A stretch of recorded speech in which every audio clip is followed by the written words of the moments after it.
Good morning. The meeting recording's in progress. We are here. Good morning, everyone. Happy Book Buzz Day.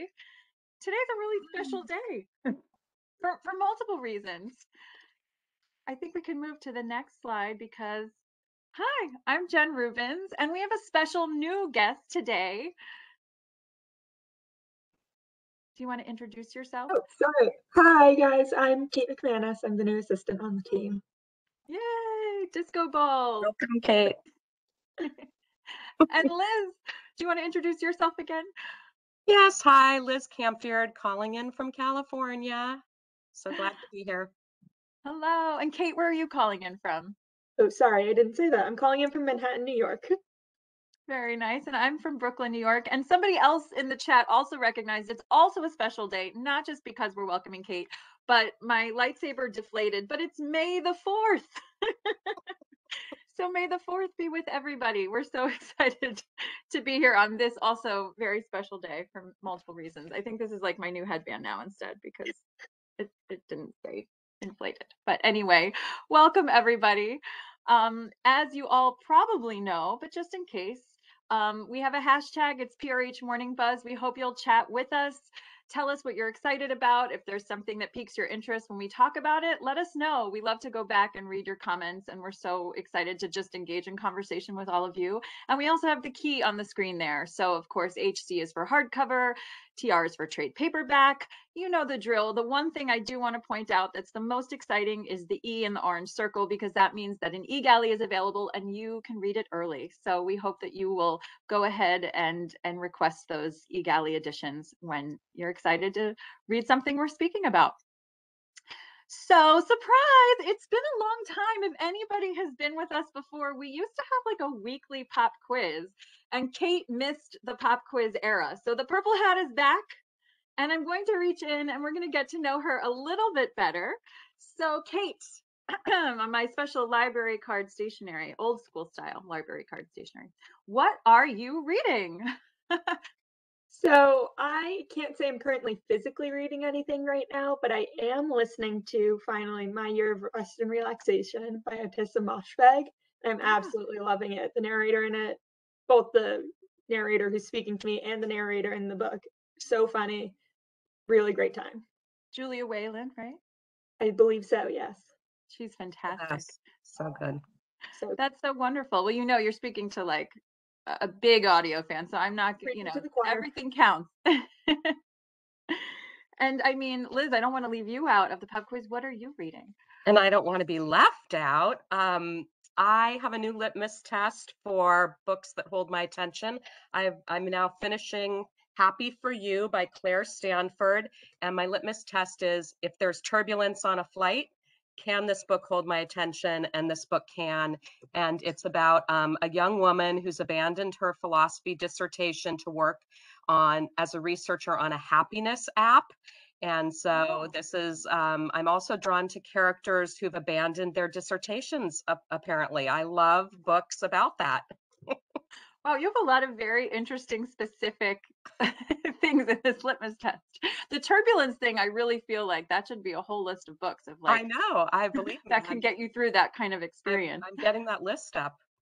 Seriously, we should share that. Anybody, if you have a recommendation for that as well, I think we all need to share that in these times. We need the most relaxing books. And turbulence can be metaphorical. How about that? Oh, that's true. And it's funny when it comes to what I'm reading a lot of children's books, and I didn't plan this because even though I do have a hat, obviously, my favorite reads right now that I'm reading with my son are the John Klassen This Is Not My Hat collection. They are so funny and I have so much fun reading them, and he laughs every time, and I think there's nothing better when you can read a book over and over and still get a laugh from your audience. You can tell what I'm after here. I'm like so excited when he just laughs every time, and he's like so tired in bed and we're reading these books and they're just so funny. So published by Candlewick, they're beautiful picture books and they're just so brilliant, I think, and really fun, and also really good for when you're learning to read yourself. So that's where we're at in the stage where I think that like he's really proud of himself that these are books that I think he'll be able to read soon.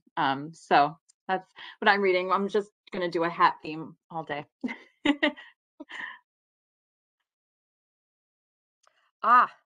In case you missed our Spring Book and Author Festival, which was a huge success, you can still register for the next until July 7th, I believe, and watch all these amazing authors and access the whole environment by registering for the festival. And we'll, of course, include this in our wrap up.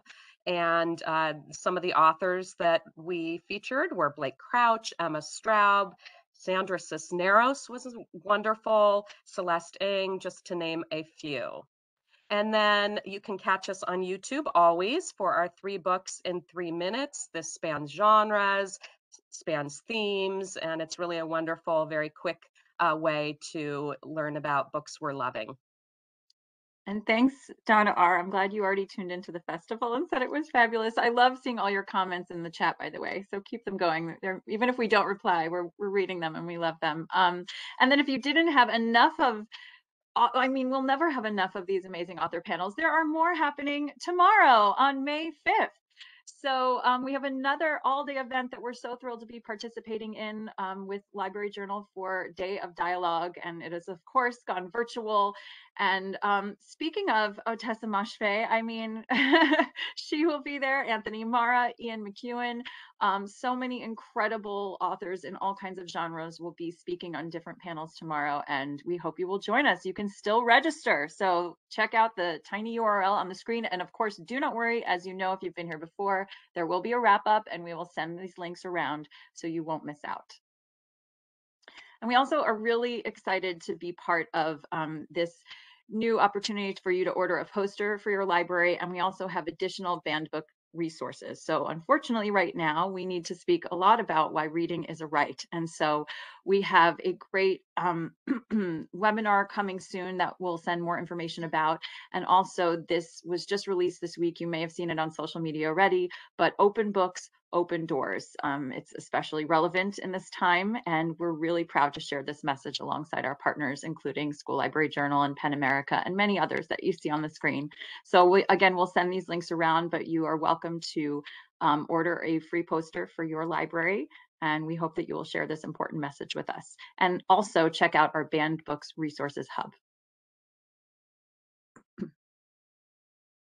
So our team has put together a really exciting sampler of a few romance novels, ranging everywhere from sweet and cute to very steamy.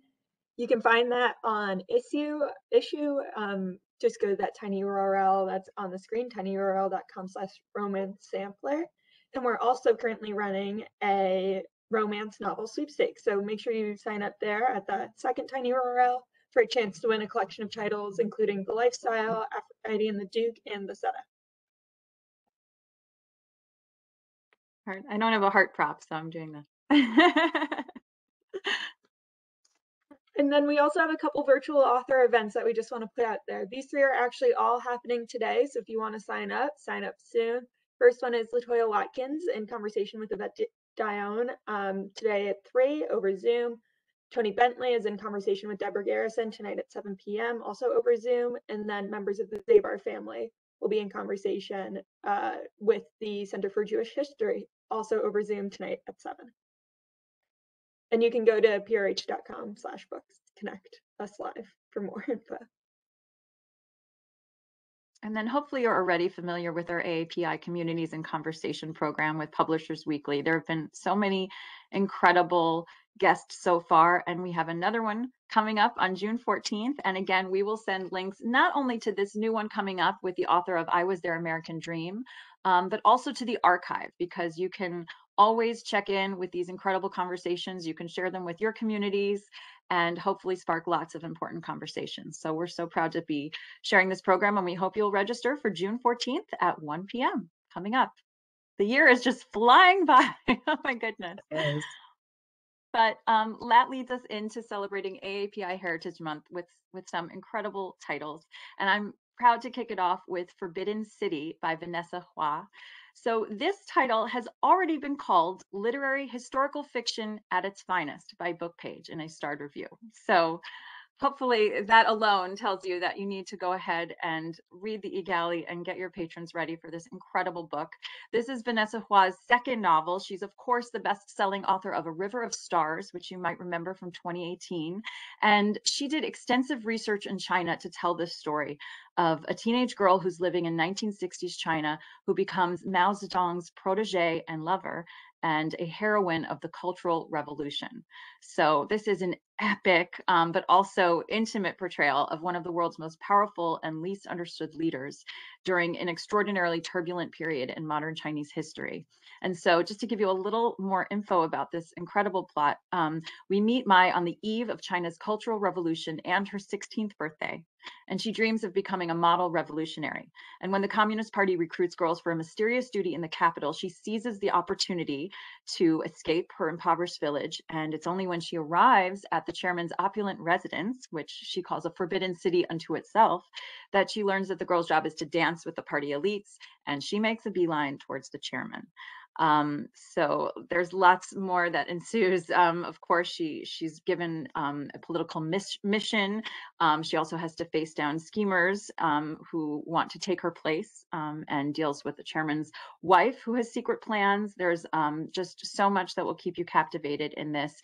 And if you're not familiar with Vanessa, she is also an award-winning columnist for the San Francisco Chronicle. And since 2016, this is so incredible. She's had a column every Friday in the paper that features in the paper's features section, that reflects her identity as the daughter of Chinese immigrants and a mother of two. And she focuses on diverse social justice issues, both personal and societal. So we're just so thrilled to have the second novel from her. And also, if you want to dive into the audiobook, the clip is already up on booksontaped.com, read by Catherine Ho. And I assure you, just even listening to that excerpt will just draw you in immediately. It's a really incredible read. So our next book that we're going to be chatting about today is Kaleidoscope by Cecily Wang. This is Cecily Wang's second novel. Her first novel, Diamond Head, got absolutely glowing reviews, and Kaleidoscope is already garnering a lot of support from really well-known authors such as Celeste Ng. This book is really great for fans of Celeste Ng herself, and novels that explore big themes of things like race, complicated family issues, and just the exploration of one's own identity. Kaleidoscope follows a Chinese American family called the Brightons, who built up a commercial empire selling luxury goods and things like that. Ultimately, their empire, their company also called Kaleidoscope, comes crumbling down, and their youngest daughter, Riley, leaves on a trip around the world to kind of grapple with the fallout of this. During this trip, she kind of has to come to grips with things she never really realized about herself, about her family, and about all of her loved ones she held really close. This novel, in addition to being a really beautiful family story, comments on privilege, consumerism, the current state of the American dream, and how that plays into capitalism. It's I think it's going to be really great, and it's already getting a lot of support from people like Celeste Ng. So. Definitely. And also, just to add, if you wanted to see Cecily Wang in our festival, you can watch her video. She was in the relationship panel, which of course makes sense after all of the things that Kate just spoke about, that she would have lots to share in a panel like that. So you should also check out that video to meet the author. And next, we have a landmark Asian American history book. This is next in our award-winning Revisioning History series, which you may remember began with An Indigenous People's History of the United States by Roxanne Dunbar Ortiz. So here, historian, she's a UC Berkeley professor, Catherine Sinisa Choi, spans nearly 200 centuries of Asian American history. She's reckoning with the recent surge in anti-Asian hate and violence through the experience of immigrants, refugees, US-born Asian Americans, multiracial Americans, and workers from industries spanning agriculture to healthcare. So this is a really expansive and deep portrait. Asian Americans are the fastest growing group of Americans, and despite making breakthroughs in politics, arts, popular culture in the 21st century, there's still a profound lack of understanding of Asian American history and how it permeates American culture. So the Kirkus Review's starred review said of this book, it's an empathetic and detailed recounting of Asian American histories rarely found in textbooks. So we're also hoping it will be adopted, and I'm sure it will in many courses. And the author, just so you know, is very prevalent in the media. She's been on 2020, in The Atlantic, CNN, on and on. So a highly recommended book that has not yet been seen before, this sort of history. So our next book is The Art of Prophecy by #1 New York Times bestselling author Wesley Chiu.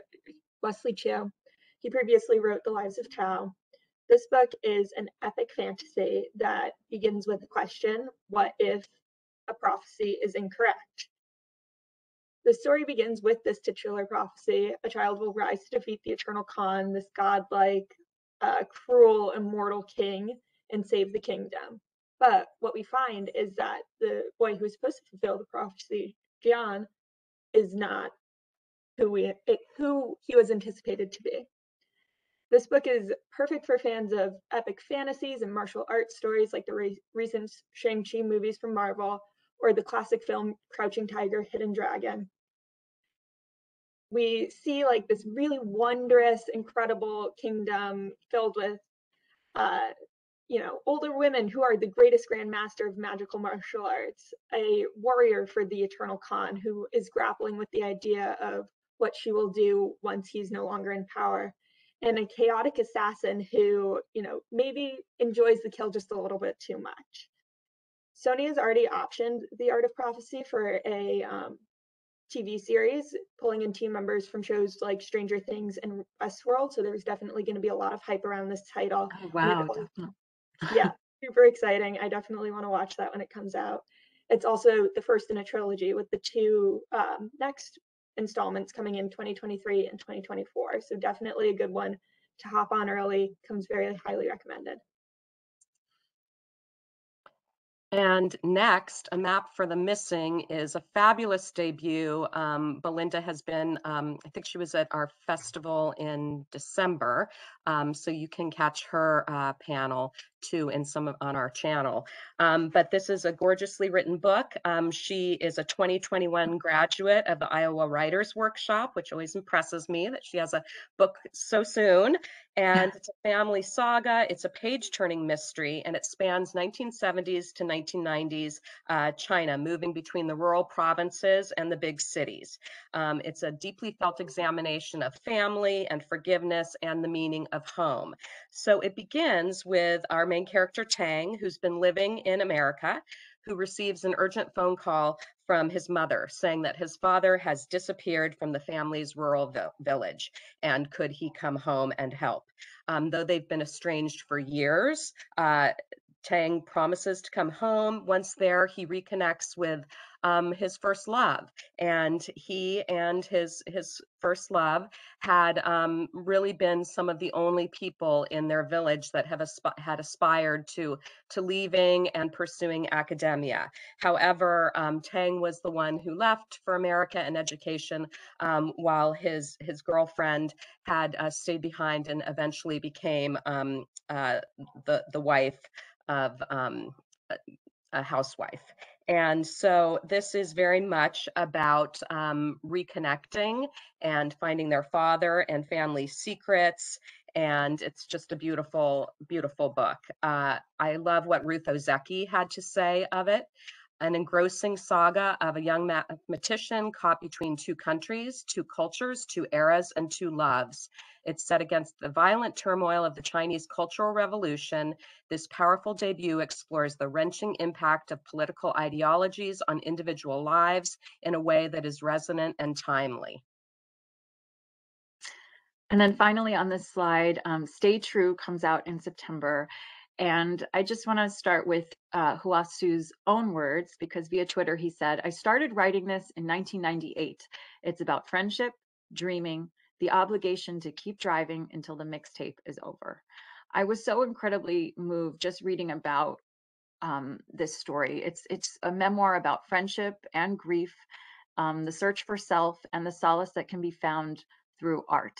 So you might already be familiar with this author. Huatsu is a staff writer at the New Yorker. He's an associate professor of English at Vassar College. You can actually find him on YouTube speaking beautifully about writing and its importance. And this is years ago before, although now we know this novel was taking shape for a long time, or I'm sorry, not this novel, this story, but he also has great library ties because he is formerly a fellow at the New American Foundation and the Dorothy and Lewis Cullman Center for Scholars and Writers at the New York Public Library. So this is about how when he was 18, he met Ken, who he had some problems with at first. He was, his future friend Ken was passionate about Dave Matthews and Abercrombie and Fitch and his fraternity. And Hua thought he was just so mainstream, and someone like Hua was making zines and haunting record shops, and he was defining himself in literally opposition to everything that he thought Ken represented. But what they did have in common, and how they engaged together, was that American culture didn't seem to have a place for either of them. Ken was Japanese American, and Hua, the writer, is the son of Taiwanese immigrants. So what happens though is that they become incredible friends despite their first impressions, and they built a beautiful friendship that then tragically and violently ended 3 years later when Ken is killed in a carjacking.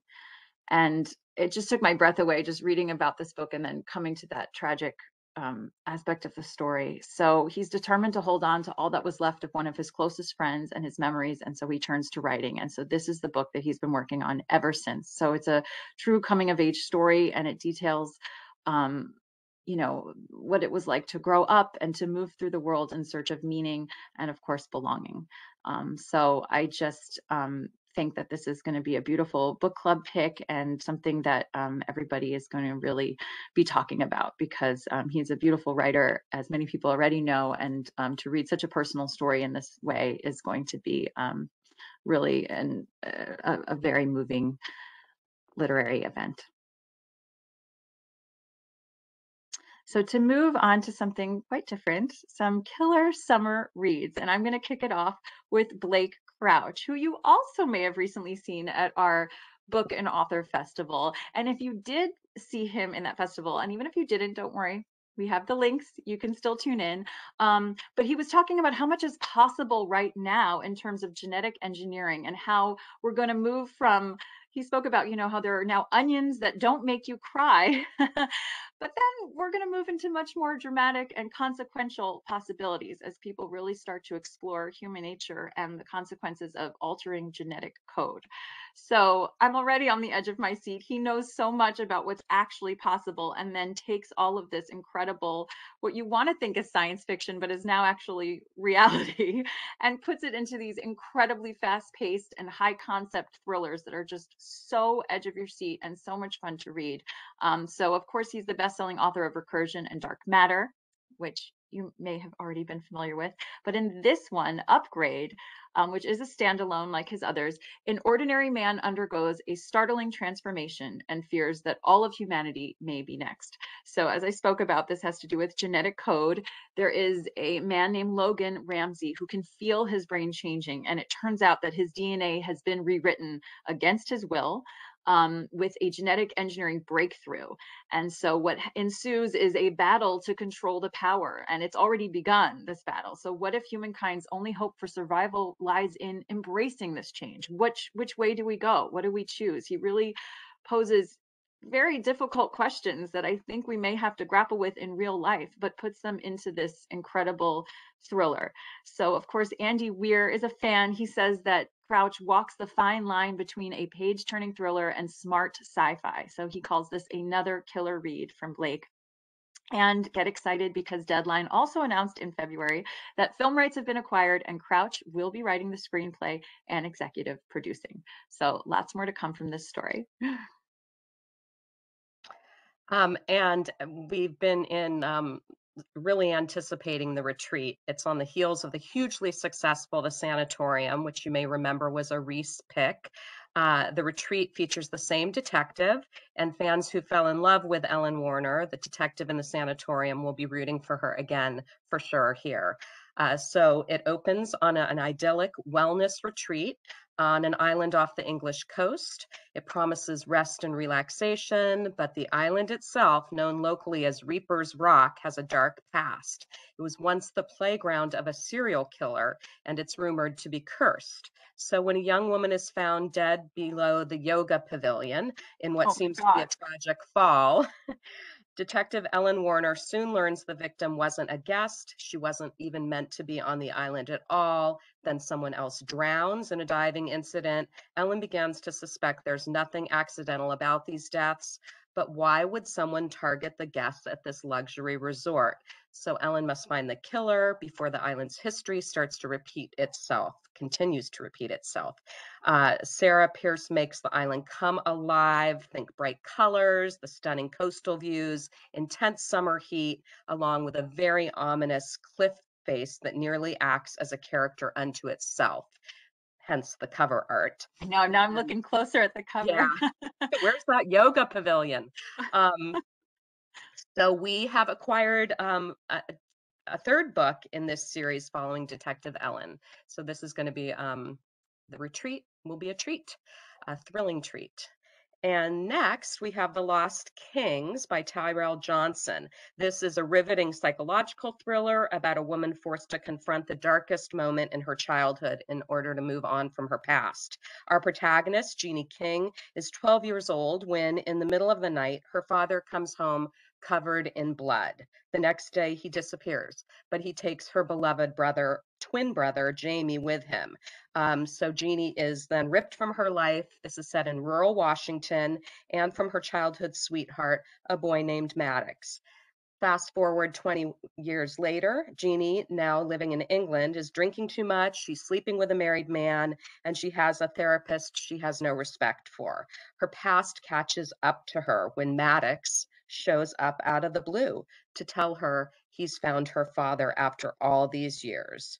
So despite having the mixed feelings about confronting her father, she really wants to know why she was left behind, where her brother is.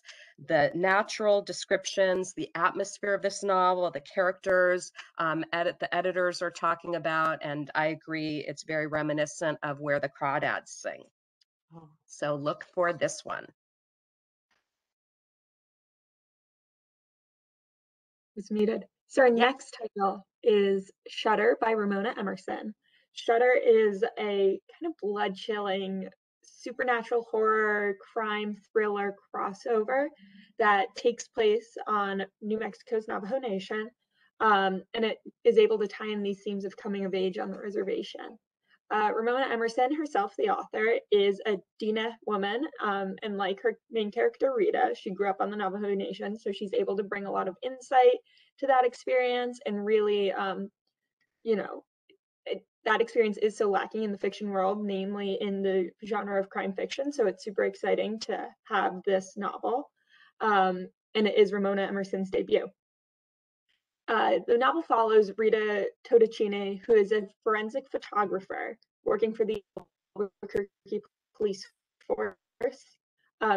She's excellent at photography with her work, so much so that she almost seems supernaturally good at it. However, she does have a secret. Her photographs lead her to be able to see the ghosts of the crime victims she's investigating. This gift, this curse, whatever you want to call it, is so helpful to Rita in her work, but it has completely isolated her from all of her friends and family and loved ones, and it might eventually be what ends up in what causes her death. Shutter was described by Tommy Orange, author of There, as utterly unputdownable, and it really is exciting to have a book by a Navajo woman to start to fill this gap in own voices, Native American literature, and fiction. So very excited about this one. And then I never thought before about like Shutter and like how it makes you shudder. I know when I first saw it, I thought it was like Shutter. Yeah, but it's creeping me out, and I have lots of cameras in my house because I have a lot of photographers in my family. I'm gonna have to check this one out. Can any of them see ghosts? I hope not. So our next title is You're Invited by Amanda Jayatissa. So this is a super exciting, tantalizing destination thriller set in Sri Lanka.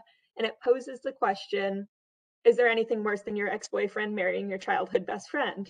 And the answer to that is obviously yes.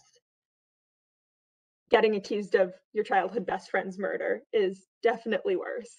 So we follow our main character, Maya, who's invited to her childhood best friend Kavi's over-the-top, extravagant Sri Lankan wedding.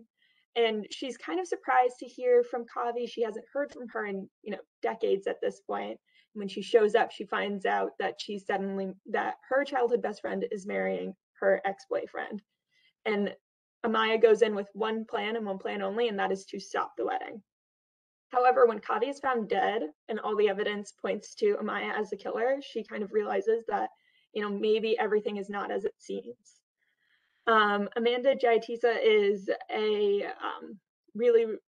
her first book, My Sweet Girl, was widely praised by a ton of outlets like the New York Times, NPR, San Francisco Chronicle, Shonda Rhimes, and more. And it was even nominated for a Thriller Fest Award for Best First Novel. Amanda is also one of the first Sri Lankan women to get an international book deal. So again, kind of playing into this super diverse, super interesting. I've never read a book set in Sri Lanka, so I'm really excited to dive into this one.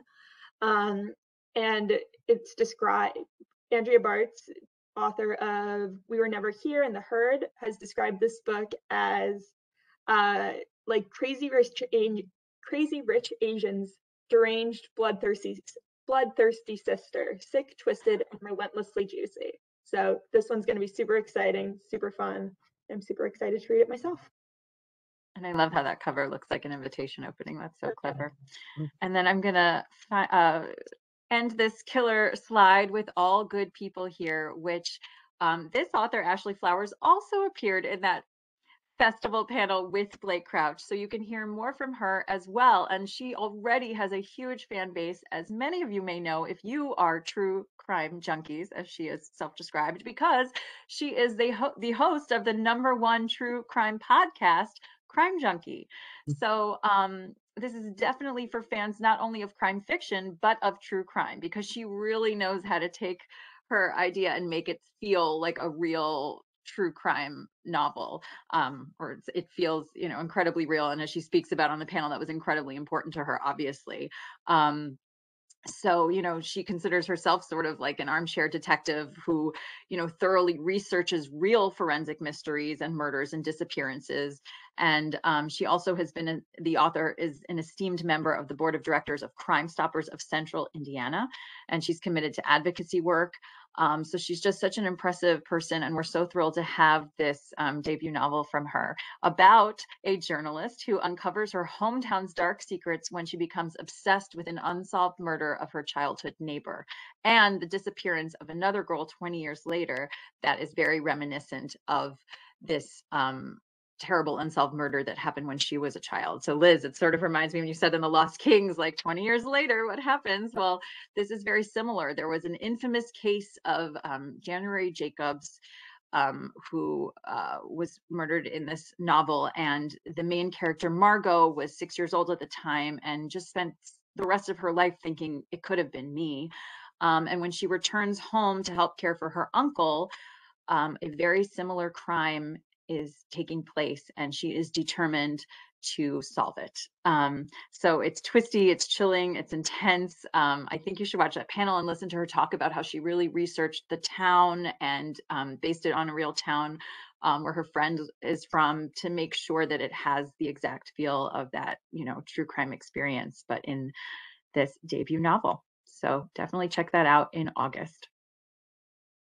And now for something different, once again, some must-read memoirs. And I'm going to kick it off with Stuart Woods, An Extravagant Life. So as you probably know, and as your holds list at the library will tell you, over the last 40 years, Stuart Woods has written more than 90 novels of suspense and intrigue, of course, beginning with the award-winning Chiefs. He is the creator of the iconic crime-fighting Stone Barrington. But he also has a really fascinating life himself. And so this is a taste of something quite different than Stuart Woods. Although in a fun twist, the audiobook is going to be read by Tony Roberts, who is the acclaimed narrator of the Stone Barrington books. So that's a fun juxtaposition there of real life and fiction meeting. But you know, Stuart Woods, I was so fascinated reading about him that he had a very interesting life before the novelist that we know. He worked in advertising in New York. He served in the US Air Force, and he had a short stint as an advance man. And at 37, he was in a transatlantic sailing race and then pursued writing as a full-time career shortly thereafter.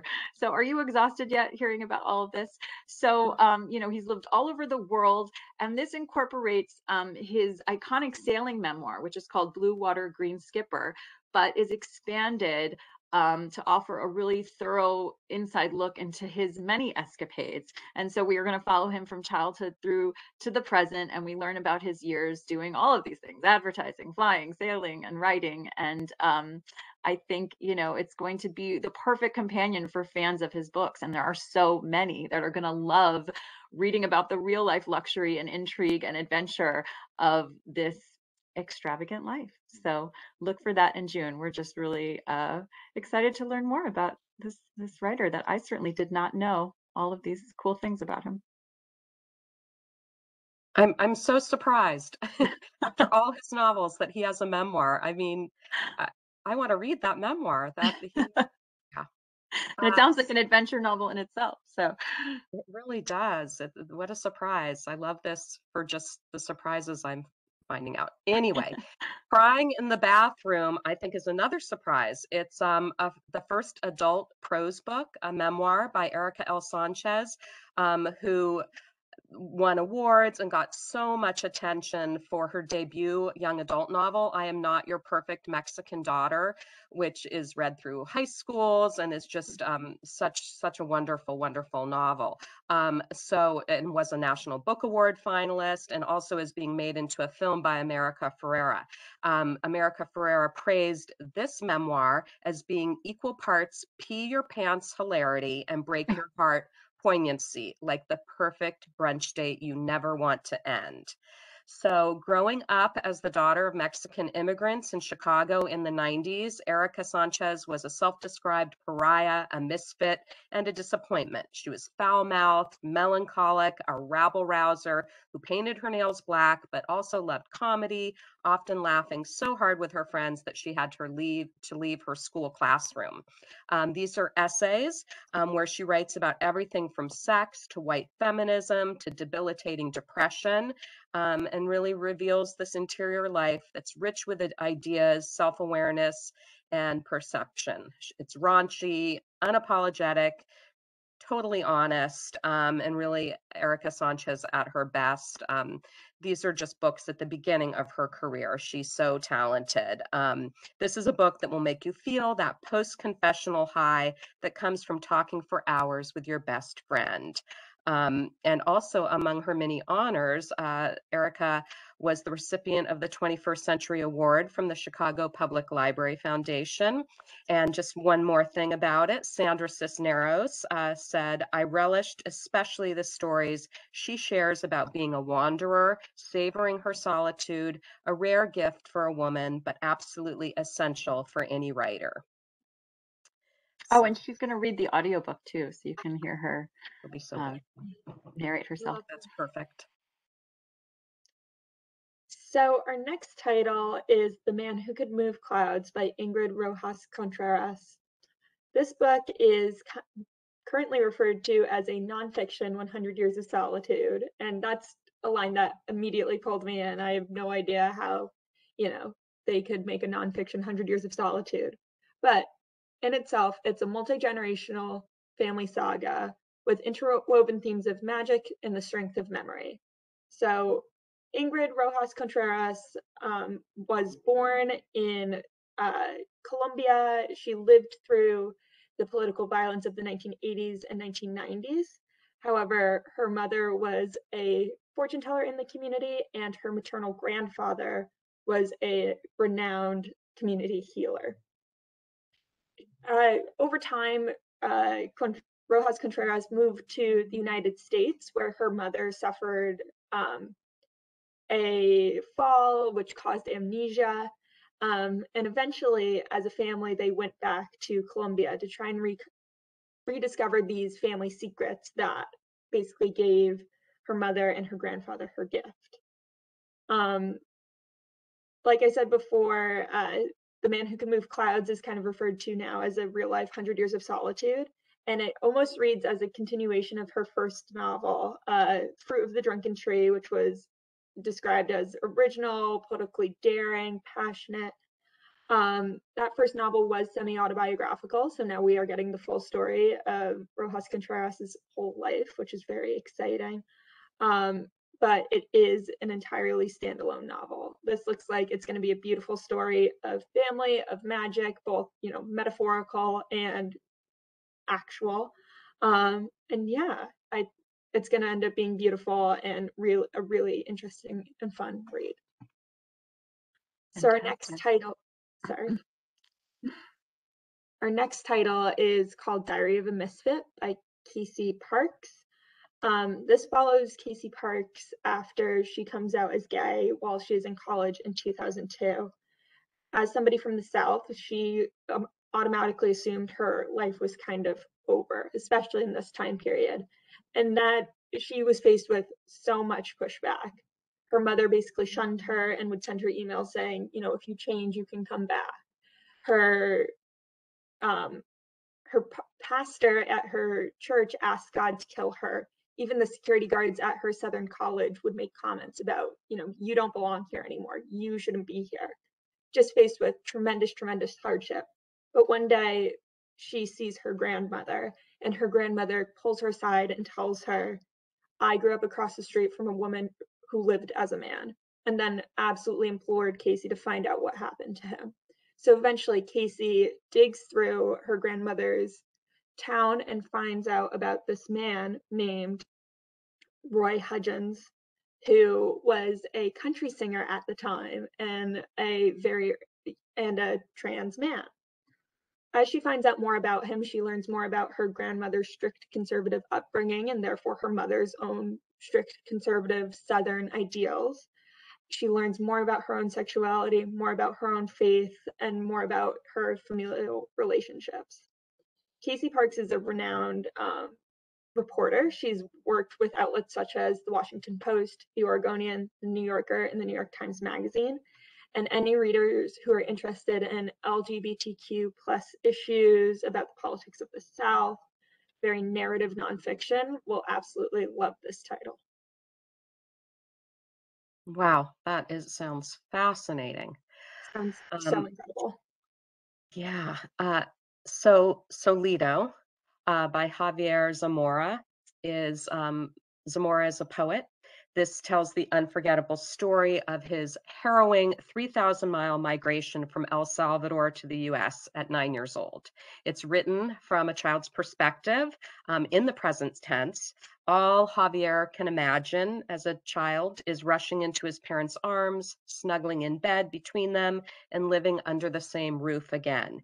He cannot foresee the perilous boat trips, relentless desert treks, pointed guns, arrests, and deceptions that await him, nor can he know that 2 weeks will expand into 2 life-altering months alongside a group of strangers who soon become family, an unexpected family. And the love and kindness expressed in this memoir is gorgeous. The Dangerous Odyssey it's so intense. We'll be publishing a Spanish language edition from Vintage Espanol. And again, invoking Sandra Cisneros, who calls Solito the mythic journey of our era. And Carolyn Forche, a poet who I love, writes, I cannot recommend this book enough nor overstate its accomplishment. This book is getting so much buzz and attention. It's really a standout. Wow. And to round out this slide of must-read memoirs, this up next is Playing Under the Piano, which immediately I just love that title and the image that is in my head of a little boy playing under a piano. So this is a moving laugh out loud memoir from one of today's best loved British actors, whose credits include Downton Abbey, Notting Hill, and one of my new recent favorites, if you haven't seen Paddington movies, my goodness, you guys, they're so good. I watched both They Paddington and are. Paddington 2. They're amazingly wonderful, They and are I feel like critically acclaimed. I know they're real live action kids movies that I could watch over and over again. And much of that credit goes to the incredible Hugh Bonneville, who stars as the dad in those films. And he's actually from Paddington, fun fact.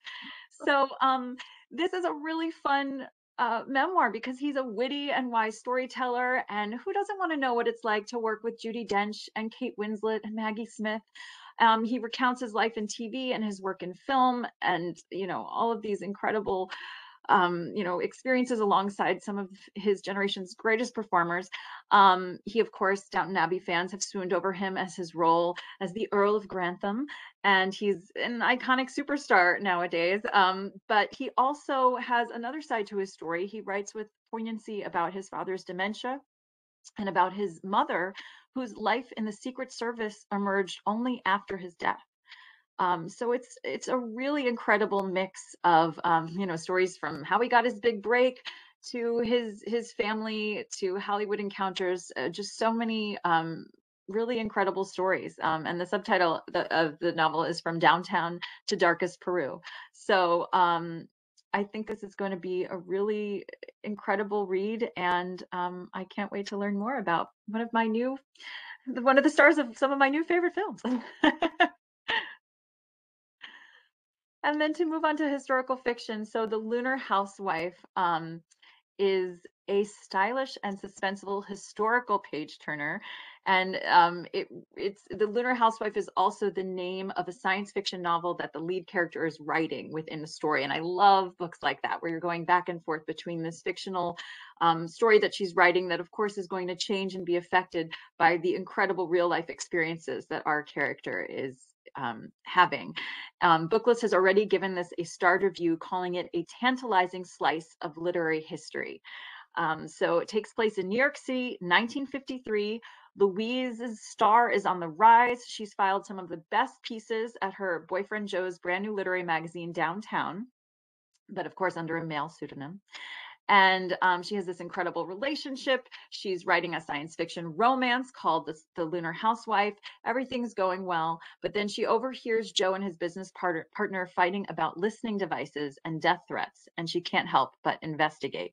And she quickly finds herself wading into dangerous waters. So this is a beautifully written, stylish novel that incorporates nightlife and social rules of mid-century New York. It's perfect for fans of The Marvelous Mrs. Maisel. Of course, I am a huge fan of that show. And it's also inspired by the real life history of the CIA's involvement in publications like the Paris Review in the 1950s. There are really fun appearances from Norman Mailer and Gloria Vanderbilt, Ernest Hemingway.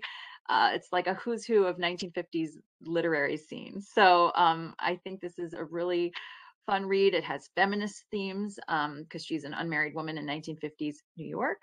And it's, again, like I said, a novel within a novel, which I think is really fun and will be so much fun for book clubs to discuss. So look for this very soon in June. And then up next, I'm going to also speak about Miss Aldridge Regrets. So Kirkus has said that readers will be treated to escapist fun and an homage to some beloved books. So who doesn't love that? Anyone in your library who's a fan of Agatha Christie, this is the perfect mystery for them. It takes place on the glittering RMS Queen Mary. There's a nightclub singer on the run, and there's an aristocratic family with secrets worth killing for. So this takes place, it starts out in London, 1936, and Lena Aldridge is wondering if life has passed her by. She didn't have the theater career that she hoped for. She's singing in a sticky floored basement club, and her married lover just left her. But she's always had a complicated life, and one shrouded in mystery, as she's a mixed race girl passing for white in a city who's been unforgiving of her true racial heritage. But things pick up when she's offered a starring role on Broadway and a first-class ticket on the Queen Mary bound for New York. But there's a murder at the club, and she thinks timing's good. She jumps on the ship, but death follows her on board. And you'll have to read more. The e-galley is available to find out what's going on the ship. There's seductive glamour, there's family drama, there's dizzying twists, and this is a US debut for author Louise Hare. And this could be the start of a series. So I think you should jump on now. And just to end this with, of course, the ultimate praise for historical fiction writers, Fiona Davis says that in Lena Aldridge, Hare has created a heroine who practically leaps off the page with her sharp wit and incandescence. It's irresistible and smart. And if that doesn't win you over, I don't know what will, but I am lining up to read this one. So our next title is A Lady's Guide to Fortune Hunting by Sophie Irwin. And this is going to be one that fans of Bridgerton are absolutely going to freak out over. This is a super smart debut that follows the adventures of an unconventional heroine who throws herself into the London season to find a wealthy husband. Our main character, Kitty Talbot, needs to find a very wealthy husband to pay off her now late father's massive debts or risk the entire downfall of her family. She's not a member of the London elite, and she's trying to fake it till she makes it until she meets Lord Radcliffe, one of the potential suitors who sees right through her scheme. Kitty is a super strong-willed, super exciting heroine who she doesn't let the social constraints of the Regency era London time stop her. She's the kind of protagonist that readers will root for on every page. This book is so exciting and will obviously excite fans of the ever so popular Bridgerton series and books, as well as fans of Jane Austen. It's a really cute, fun, flirty, friend enemies to lovers kind of romance, but it can also appeal really well to fans of more upmarket historical fiction. Nita Prose, the author of The Maid, which is a book that I read recently and loved, said that readers of Jane Austen and fans of Bridgerton will swoon and fan themselves as they devour this fun, frolicking romp. I think this one's going to be super fun. I'm super excited to read it myself as I just finished watching Bridgerton, and I think it's another really great insight into that London season kind of era. That's great. And I just wanted to note about that. If you follow the imprint Pam Dorman books, that's a Pam Dorman book, and she has, fans that will just read whatever she chooses to publish. So that people are super happy about that new book. So I'm going to talk about The Daughter of Dr. Moreau by Sylvia Moreno Garcia. So Mexican Gothic. Just got a groundswell of fans, and this will be a Hulu limited series coming to Hulu. Velvet is the Night, also such a strong book, and now we have the Daughter of Dr. Moreau. It's a fantastical literary horror novel set in 19th century Yucatan. Here's the cast of characters. We've got Carlotta Moreau, who's the only daughter of a researcher who's either a genius or a madman. And she's growing up on a distant and luxurious estate, safe from the conflict and strife of the Yucatan Peninsula. Then there's Montgomery Lawton, a melancholic overseer with a tragic past and a penchant for drink, an outcast who assists Dr. Moreau with his experiments, which are financed by the Lizaldes, owners of the magnificent haciendas and plentiful coffers. And then there are Dr. Moreau's hybrids. Here's where it gets scary. A motley group of part human, part animal monstrosities. So the fragile balance between all, the humans, the monstrosities, is disturbed by the arrival of Eduardo Lizalde, who's the charming and careless son of Dr. Moreau's patron, and who will unwittingly begin a dangerous chain reaction. So the author really knows how to spin a yarn, a fantastical yarn, has won the British Fantasy Award, the Locus Award for her work as a novelist, and Booklist Starred Review said of this novel, it's as alluring as it is unsettling, filled with action, romance, and monsters. Readers will fall into this tale immediately, enchanted. I love Dr. Moreau, the original, so I'm super excited to read that one. Our next title is Mercury Pictures Presents by Anthony Marra, the award-winning, New York Times bestselling author of books like a constellation of vital phenomena. So Mercury Pictures Presents follows a woman, Maria Lagana, who left Mussolini's Italy in hopes of finding success in Los Angeles. 15 years down the road, after she leaves Italy, we find that, and on the eve of World War II, we find that Maria is an associate producer at Mercury Pictures, really trying to keep her professional and personal life together. Things kind of seem to be crumbling around her a little bit. Her father was imprisoned for a crime he committed in his youth, perhaps wrongly. Her mother no longer speaks to her, and Mercury Pictures itself, which feels like Maria's only true home in Los Angeles, is verging on the edge of bankruptcy. One day, though, Maria is, working, going about her day-to-day life, and a stranger from her father's past comes and threatens to completely knock Maria's, pile of blocks over, and she's faced with the fact that she has to confront her father's fate and how that plays into her own life. Anthony Marra is a super well-known author. Constellation of the Vital Phenomena won the National Book Critics Circle John Leonard Prize, was longlisted for the National Book Award, and was a New York Times bestseller. So, this book has a lot to live up to, but I think it's a really fantastic story, and I think it can really do just that. And it also has really incredible book club potential, especially with its 1940s setting and Maria being a really strong, really empowered female protagonist. And for something pretty different, The Disappearance of Joseph Mengele is translated from the German. It's a chilling historical novel which situates the reader in a literary manhunt on the trail of one of the most elusive and evil figures of the 20th century.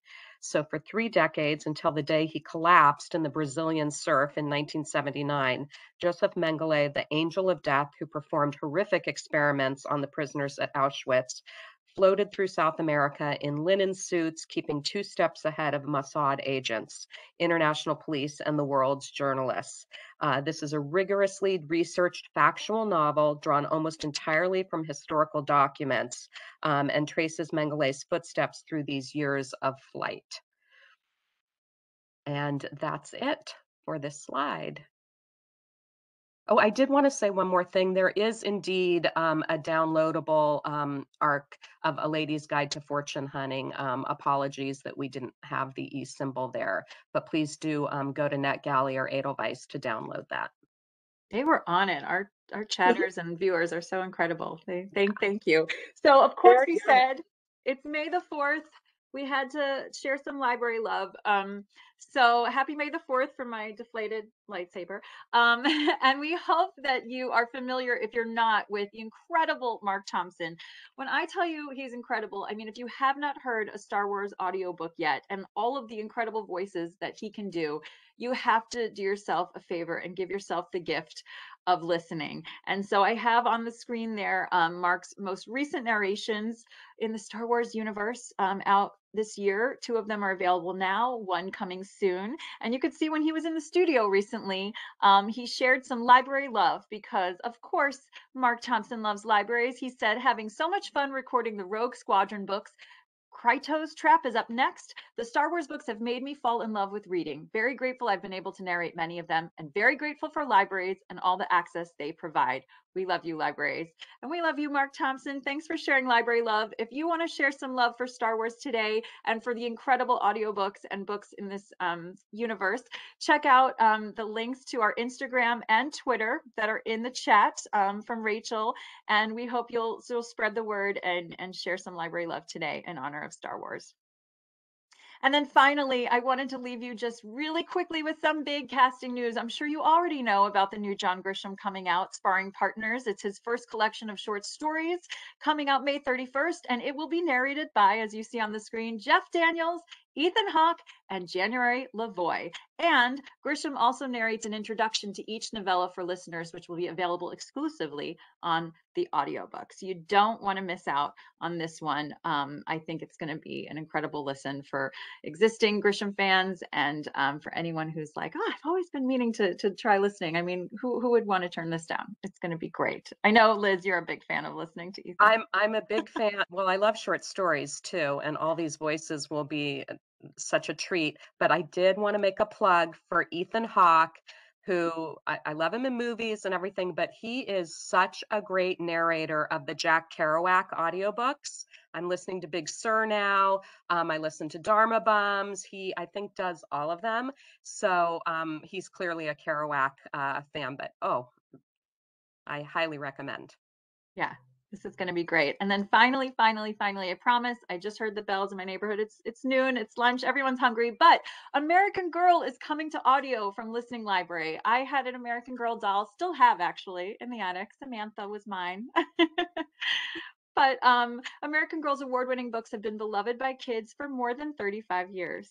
True. From historical and contemporary fiction that celebrates girls yesterday and today to even nonfiction and activity titles, we are so proud that Listening Library has partnered with American Girl, and we have over 50 classic and new American Girl titles coming to audiobook beginning in June. So you can listen, share them with your families, your patrons, perfect for summer road trips and empowering kids of all ages and genders everywhere. I think these are going to be a wonderful, wonderful addition to our library and hopefully to yours. And that's it. Thank you so much for watching. It's 12:01. Thanks, Thanks for everyone. sticking with us. And Thank you so much. hey, congrats on your first book buzz. Yeah, Woohoo! so great. Yeah. Big snowball for everyone. Have a wonderful afternoon. Bye, everyone. Bye, everyone.